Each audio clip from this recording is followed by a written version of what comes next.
Viewers, मैं हूं आपके साथ प्रकृति और बात बस्तर सरगुजा की में आपका स्वागत है। बता दें, बस्तर सरगुजा ऐतिहासिक और सांस्कृतिक रूप से समृद्ध जिला है जो कि जाना जाता है अपनी प्राकृतिक सुंदरता के लिए, प्राचीन स्थलों के लिए, कला संगीत और छत्तीसगढ़ की परंपराओं के लिए।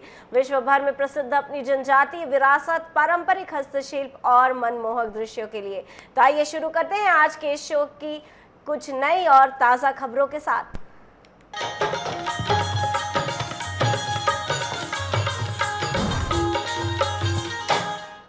और खबर बस्तर से, जहां हरेली के मौके पर पहली बार हरेली बर्ड फेस्टिवल का आयोजन किया गया। दरबा के घने जंगलों में आयोजित इस फेस्टिवल का उद्देश्य भारत बस्तर की प्राकृतिक खूबसूरती, दुर्लभ पक्षियों और जैव विविधता को दुनिया के सामने लाना था। बता दें, फेस्टिवल में आधिकारिक लोगों और मानव हाथी द्वंद्व को कम करने के लिए गज संकेत ऐप लॉन्च किया गया। इसके साथ ही साथ प्राकृतिक विरासत पर काफी टेबल बुक कर विमोचन हुआ। राजकीय पक्षी बस्तर पहाड़ी मैना के संरक्षण के साथ वन्यजीव संरक्षण में योगदान देने वाले दलों को सम्मानित किया गया है। तेंदुपत्ता संग्राहकों को सहायता राशि भी दी गई। यह आयोजन बस्तर में इको टूरिज्म और वन्य जीव संरक्षण को बढ़ावा देने की दिशा में अहम पहल है। बस्तर संभाग में शहीद जवानों की वीरगाथा को सहेजने के लिए अनोखी डिजिटल पहल शुरू की गई है। जगदलपुर में शहीद स्मारक और जवानों के चित्रों पर QR कोड लगाए गए हैं। QR कोड स्कैन करते ही शहीद जवान की डिजिटल प्रोफाइल मोबाइल पर खुल जाएगी, जिसमें जवान का नाम, गृह का नाम, परिवार, पद, बटालियन और शहादत की पूरी जानकारी आपको मिलेगी। इसके साथ ही साथ नक्सली मुठभेड़ में उनकी वीरता और मिले सम्मान पदकों का भी विवरण होगा। इस पहल का मकसद शहीदों के बलिदान और उनकी शौर्य गाथा को आने वाली पीढ़ियों तक पहुंचाना है। बता दें, पुलिस प्रशासन की यह पहल शहीद जवानों को सच्ची श्रद्धांजलि के साथ उनके परिवारों के सम्मान की दिशा में भी एक महत्वपूर्ण कदम है। बस्तर तिरंगा यात्रा 2026 नारायणपुर से आगे बढ़ते हुए बीजापुर के करे गुटालू की ओर हलामी मुंजमेटा पहुंची है। बता दें, यात्रा में उप मुख्यमंत्री विजय शर्मा, वन मंत्री एवं स्थानीय विधायक केदार कश्यप समेत बड़ी संख्या में जनप्रतिनिधि और युवा शामिल हुए। हमाली मुंजमेटा में नक्सली हिंसा में शहीद जवानों बलिराम पोटाई, संतोष श्रीमाली, सोमारू रामवट्टी और अब्दुल वाहिद खान को श्रद्धांजलि दी गई है। शहीदों की स्मृति में एक पेड़ शहीदों के नाम अभियान के तहत पौधारोपण भी किया गया। उनके बलिदान को आने वाली पीढ़ियों तक पहुंचाने का संकल्प यहां लिया गया है। बता दें, इस मौके पर मुख्यमंत्री ने कहा कि बस्तर में नक्सलवाद का भय खत्म हो रहा है और वह विकास व शांति का नया माहौल बन रहा है। 9 अगस्त से लेकर 17 अगस्त के अंतर्गत हर घर तिरंगा अभियान में विभिन्न कार्यक्रम चलाए जा रहे हैं। उसके अंतर्गत आज हम लोग तिरंगा बाइक रैली निकाल रहे हैं जो पूरे शहर में घूमते हुए चित्रकूट जलप्रपात तक जाएगी और वहां पर समाप्त करेंगे। साथ ही साथ चित्रकूट जलप्रपात पे हम लोगों ने एक स्वच्छ भारत मिशन के अंतर्गत स्वच्छता ड्राइव भी रखी है। हमारे शहीदों ने जो बलिदान दिया और हमें जो इतनी मुश्किल से ये स्वतंत्रता दिलवाई थी, इसके सही अहमियत को हमारी नई जनरेशन को याद कराने के लिए और हमारे शहीदों के बलिदान को याद करने के लिए कार्यक्रम किया गया है। इसके माध्यम से हम अपनी नई पीढ़ी को भी उनके जो हमारे पूर्वजों ने बलिदान करे, हमें इतनी स्ट्रगल के बाद, इंडिपेंडेंस स्ट्रगल के बाद में ये जो आज़ादी दिलाई गई, इसका सही महत्व दिलाने के लिए अभियान कर रहे हैं। हर घर तिरंगा अभियान के तहत आज बाइक रैली शहर में निकाली जा रही है, जिसमें सभी प्रशासनिक अधिकारी और हमारे पुलिस के साथीगण हैं। इस बाइक रैली के पश्चात ये जो पूरी तिरंगा रैली है यहाँ से चित्रकूट की तरफ मूव करेगी और चित्रकूट में स्वच्छता अभियान चलाया जाएगा, क्योंकि विश्व प्रसिद्ध पर्यटन स्थल है और वहाँ पे हम लोग श्रमदान करके इलाके को स्वच्छ करने हेतु एक संदेश देंगे साथ में मिल करके।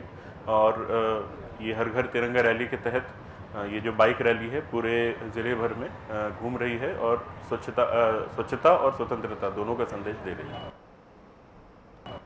धनेली कन्हार में स्वतंत्रता दिवस को लेकर लोगों में खासा उत्साह देखने को मिल रहा है। बता दें, तिरंगा यात्रा और स्वतंत्रता दिवस के कार्यक्रमों की तैयारियां यहां जोरों शोरों पर चल रही हैं। स्थानीय नेता गोस्वामी ने कहा कि तिरंगा देश की आन बान और शान का प्रतीक है। यह हर घर भारतीय के दिन में देशभक्ति की भावना जगाता है। स्वतंत्रता दिवस के मौके पर क्षेत्र में कई कार्यक्रम आयोजित किए गए हैं। तिरंगा यात्रा में युवा और ग्रामीण बढ़ चढ़ कर हिस्सा लेंगे। इसके साथ ही साथ स्वतंत्रता सेनानियों के योगदान को याद किया जाएगा और लोगों से घर घर तिरंगा फहराने की अपील की जाएगी। पूरे दनेली कन्हार क्षेत्र में देशभक्ति और उत्साह का माहौल है। वाराणसी में गंगा जल लेकर 409 किलोमीटर की लंबी पदयात्रा तय करने वाले सीतापुर के बीजेपी विधायक राजकुमार टोपो इन दिन बड़े चर्चा में हैं। बता दें, सावन के पवित्र महीने में पूर्व सैनिक रह चुके विधायक ने उत्तर प्रदेश और झारखंड के कठिन रास्तों से गुजरते हुए छत्तीसगढ़ के सरगुजा तक का सफर पैदल ही पूरा किया है। उनके साथ ही साथ हजारों शिव भक्तों का जन सैलाब भी कदम से कदम मिलाकर चला। अंत में छत्तीसगढ़ के शिमला कहे जाने वाले मैनपाट के ऐतिहासिक चोरगी धाम पहुंचकर उन्होंने क्षेत्र की सुख समृद्धि और शांति की कामना के साथ भगवान भोलेनाथ का जल अभिषेक किया। कोंडागांव के तहसीलपारा स्थित स्वामी आत्मानंद हिंदी माध्यम स्कूल में सरस्वती साइकिल वितरण योजना के तहत कार्यक्रम आयोजित किया गया। इस दौरान कुल 53 छात्राओं को निःशुल्क साइकिलें वितरित की गई। कार्यक्रम में मुख्य अतिथि कोंडागांव विधायक और बस्तर विकास प्राधिकरण की उपाध्यक्ष लता उसेंडी रहीं।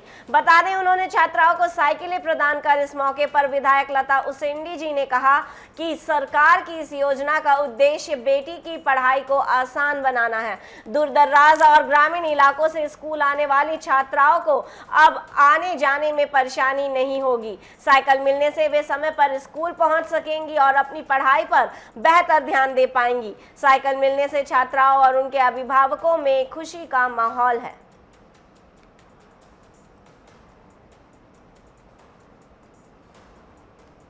अंबिकापुर में पीएससी की तैयारी कर रही एक छात्रा ने अपने किराए के मकान पर खुद को फांसी लगाकर आत्महत्या कर ली। बता दें, इससे इलाके में सनसनी फैल गई है। जशपुर की रहने वाली यह छात्रा काफी समय से यहां रहकर प्रतियोगी परीक्षाओं की पढ़ाई कर रही थी। कमरे का दरवाजा काफी देर तक बंद रहने पर घटना का खुलासा हुआ।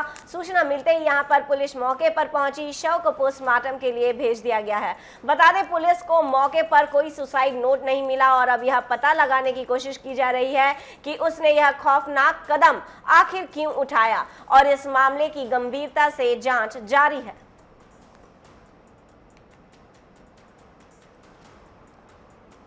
सरगुजा संभाग में वनजीव के हमले से एक ग्रामीण की दर्दनाक मौत हो गई। मृतक रोजना की तरह जंगल में अपने मवेशी चराने गया था और तभी एक आक्रामक भालू ने उस पर जानलेवा हमला कर दिया, जिसे उसने बुरी तरीके से नोच के मार दिया।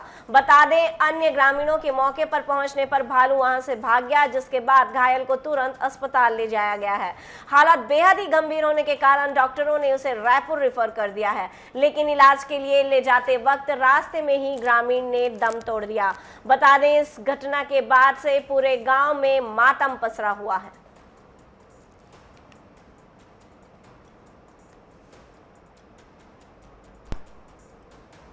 बस्तर में बाइक राइड के दौरान मुंबई की राइडर रिद्धि ठक्कर की मौत ने कई गंभीर सवाल खड़े कर दिए हैं। यहां आरोप है कि राइडर के दौरान एक के बाद एक हादसे हो रहे हैं, लेकिन इसके बावजूद राइड को नहीं रोका गया। बता दें, यहां पर ऐसा बताया जा रहा है कि पहले हादसे में एक राइडर घायल हुआ, फिर उसके बाद दूसरे हादसे में एक राइडर को गंभीर चोट आई और इसी दौरान रिद्धि ठक्कर ने घायल साथी की मदद के लिए बाइक चलाने की जिम्मेदारी संभाली।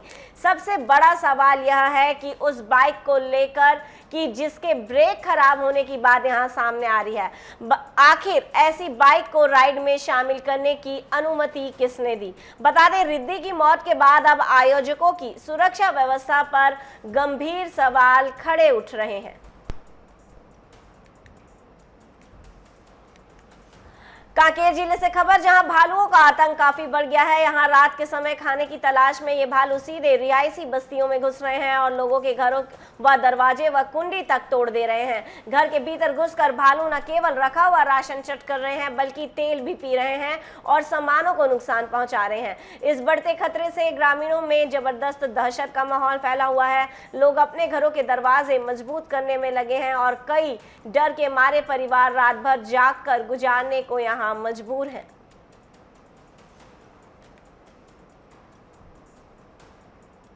सरगुजा संभाग में नेशनल हाईवे 43 की बदहाली से परेशान जनता के लिए अब राहत भरी खबर सामने आ रही है। यहां सड़क के बड़े बड़े गड्ढों और उड़ती धूल का वीडियो जब स्थानीय लोगों ने अधिकारियों तक पहुंचाया तो सांसद के निर्देश पर प्रशासनिक अमला हरकत में आ गया है। मामले की गंभीरता को देखते हुए खुद जिले के कलेक्टर ने यहां मौके पर पहुंचकर इस खस्ताहाल सड़क का निरीक्षण किया। कलेक्टर ने संबंधित एजेंसियों को तुरंत बुलाकर यहां पर निर्माण कार्य शुरू करने और सड़क की युद्ध स्तर पर मरम्मत करने के सख्त निर्देश दे दिए हैं ताकि जनता को इस परेशानी से जल्दी मुक्ति मिल सके। कोंडागांव जिले से प्रशासनिक लापरवाही की एक हैरान करने वाली तस्वीर सामने आ रही है, जहां एक तरफ खुले में शौच करने पर 500 रुपए जुर्माने का चेतावनी का बोर्ड टंगा हुआ है, तो वहीं दूसरी तरफ उसके ठीक पीछे बने सामुदायिक शौचालय पर ताला लटका हुआ है। बता दें, जब शौचालय तक पहुंच ही बंद है तो मजबूरन लोगों को खुले में ही शौच करने जाना पड़ेगा। एक तरफ सरकार खुले में शौच मुक्त के दावे कर रही है, तो वहीं दूसरी तरफ जिम्मेदार विभागों की उदासीनता के चलते करोड़ों रुपए से बने ये शौचालय सफेद हाथी साबित हो रहे हैं। आपको बता दें, इस पूरी घटना से स्थानीय लोगों में भारी आक्रोश है। तो ये थी बस्तर और सरगुजा की आज की प्रमुख खबरें। क्षेत्र की हर छोटी बड़ी जानकारी के लिए जुड़े रहिए हमारे साथ और आप देखते रहिए DA News Plus।